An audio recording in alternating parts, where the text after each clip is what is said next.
Në arenën Boris Trajkovski në Shkup, nga data 8 deri më 13 maj, është i hapur edicioni 37 i Panairit të Librit, një nga ngjarjet më të dashura kulturore për publikun. Këtë vit, Panairi erdhi nën moton Ushqim për shpirtin, duke mbledhur mbi 65 shtëpi botuese dhe me më shumë se 110 promovime librash gjatë 7 ditëve. Atmosfera e krijuar këtë edicion fliste vetë, vizitor, autor dhe botues që takohen me fjalën e shkruar në një udhtim përmes mendimit, shpirtit dhe kulturës. Në mesin e shtendave, 2 prej shtëpive botuese ndanë me ne përvojën e tyre në këtë edicion, tituj të ri, autor shqiptar dhe klasik të huaj, por edhe një sfidë për të ruajtur kontaktin me lexuesin në kohën e platformave digjitale. Është vetëm fillimi, dje ishte dita e parë e hapjes së Panairit. Kishim vizitorë të ndryshëm, sidomos fëmijë të shkollave publike dhe private. Besoj që edhe sot do jetë e njëjta gjë, të kemi vizitorë, vinë të shijojnë atmosferën që krijohet këtu, edhe sidomos do ju bëj apel këtyre nxënësve të shkollave të mesme të vinë pak më shumë, sepse ato janë me leximin pak më dobët, dhe do kisha dëshiruar që të vinë më nga afër, të shijojnë, të shohin libra, tituj të ndryshëm dhe pak të largohen nga rrjetet sociale, sepse është një çështje goxha shqetësuese dhe duhet të ndryshojnë, duhet të kthehen tek libri sepse kanë lënë goxha poshtë. A ka titull interesant, interesim të lexuesve për ndonjë titull të rëndësishëm, ndonjë titull konkret, apo ndoshta vinë shohin tituj të cilat janë ato botuese, apo cilat janë shkrimtarë të cilat fëmijët ndoshta i pëlqejnë apo. E pashë shtandi juaj ishte i ndryshëm. Lexuesit e shqiptarë të Maqedonisë e dinë më vetë se shtëpi botuese Albas, dhe e dinë që ne kemi një koleksion me ilustrime të veçanta, edhe e dinë llojin e titujve që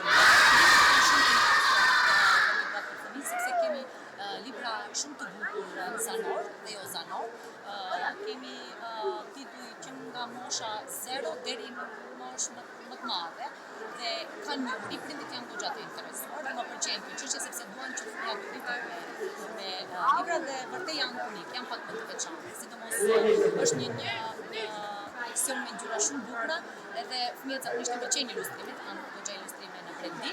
Pastaj kemi edhe libra të ndryshëm aktivitete, prindit janë të interesuar që kenë fëmijët shkrimin trupin. Kemi libra me aktivitete që nga mosha 3 vjeçare deri në klasë të parë. Pastaj kemi edhe seri të ndryshme për fëmijët në moshës 7-10 vite, se kur fillojnë të lexojnë, kemi tituj për lexues fillestar, pastaj kemi tituj prej 7 vjeç, për shembull kemi dy seri më të pëlqyera që janë seria Më Gjuaj, biografi e shkurtër e karaktereve të ndryshme botërore të shqiptare, dhe seria klasike për të vegjël, që është një seri që i preferojnë edhe shkollat që i marrin si lektura. Pastaj kemi seri të ndryshme, kemi edhe enciklopedi të bukura, kemi prava të vlezërve Grimm, prava të Andersenit, kemi edhe Elia Zarian, Trëndafili Bart, është kënaqësi të kesh një prallë me motive shqiptare, me ngjarje shqiptare.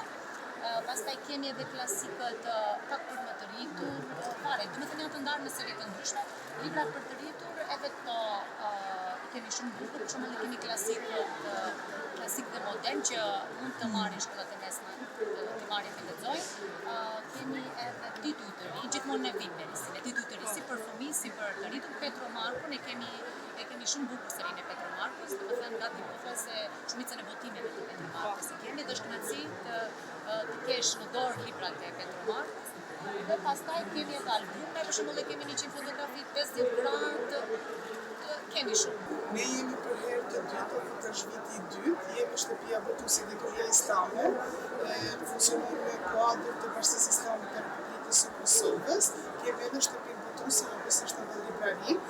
Këtu në Panair jemi duke marrë pjesë me 70 tituj të ndryshëm, dje përse është bërë hapja, dhe ishte interesimi qytetarëve për literaturën islame, edhe unë nga viti kaluar për dhe këtë vit, po shpresoj pasi që vesh sot është dita e dytë, po shpresoj që kam me na vizitu se ndoshta edhe pak ende herët është, nuk ka pasur ndoshta ndonjë fluks shumë madh musafirëve këtu në shtetin tonë, po jemi deri me datën 14 dhe i mirëpresim, njëkohësisht edhe përmes ekranëve tuaja i ftojnë që na vizitojnë.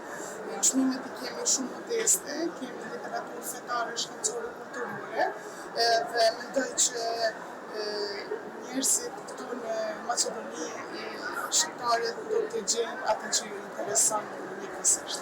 E keni vërejtë se lexuesit janë më të interesuar për histori fetare, apo unë po shoh edhe shkencë, po shoh edhe fjalor islame, libra mjaft interesante.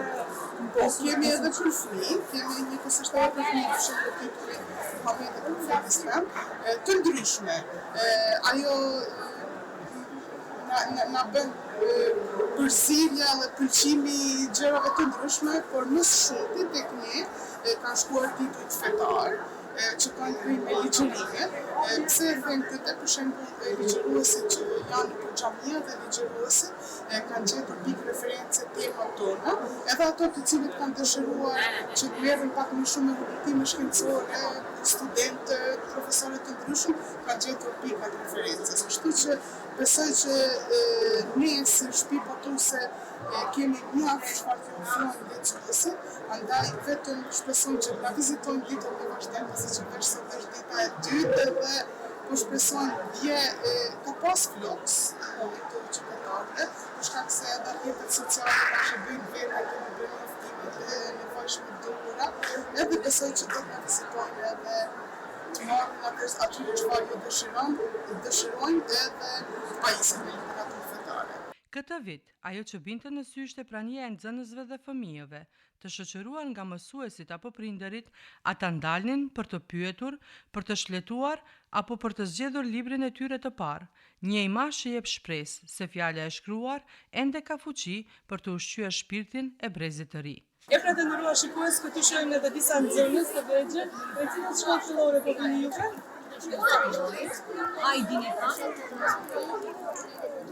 A është raport që po e vizitoni këtë panajër të librit?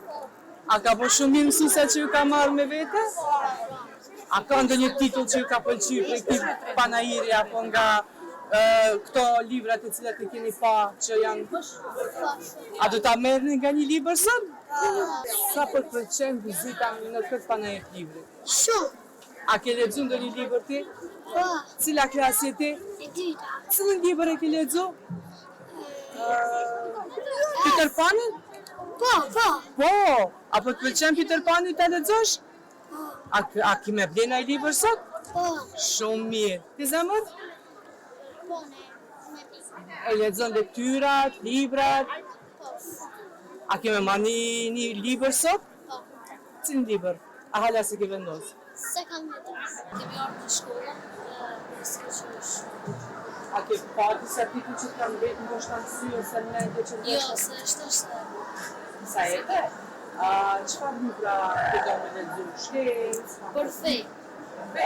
Libra fetar. Shumë bukur të informohesh.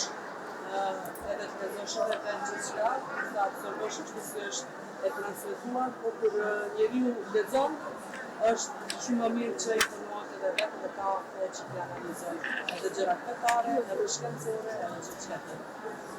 Panajiri i librit në Shkup do të qëndrojë i hapur deri më 13 maj, çdo ditë nga ora 10 deri në orën 20, përveç ditës së fundit kur mbyllet në orën 18. Një ftesë për të gjithë ata që duan të gjejnë një histori që flet për ta, një mendim që frymëzon ose thjesht një faqe që nuk harrohet lehtë, sepse libri është shumë më tepër se një objekt, është një takim i heshtur mes mendjes dhe zemrës.